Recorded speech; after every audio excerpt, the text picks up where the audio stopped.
وفي مهرجان الثقافات والشعوب في الجامعة الإسلامية أيضا. هنا نافذة تاريخية ثقافية على قارتي أمريكا الجنوبية والشمالية، وهنا أمريكا الجنوبية.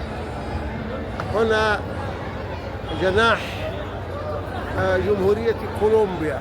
وبالمناسبة كولومبيا هي أو البر الكولومبي هو أول مكان وصل إليه الأوروبيون. البرتغاليون أول ما وصلوا في أمريكا الجنوبية حوالي 1493 ميلادي، عندما وصل كولومبوس.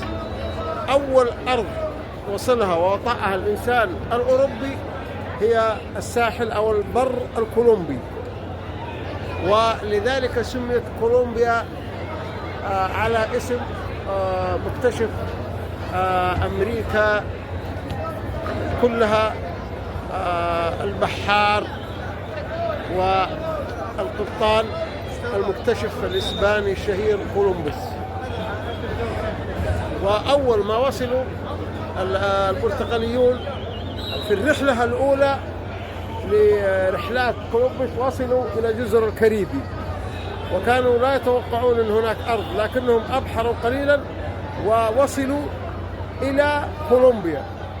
ومات كولومبوس وهو لم يعلم أو لا يعلم أنه اكتشف قارة أو قارتين جديدتين، هما أمريكا الشمالية، أمريكا الجنوبية وأمريكا الشمالية، أمريكا الجنوبية وأمريكا الشمالية. وهذه نبذة عن دولة كولومبيا.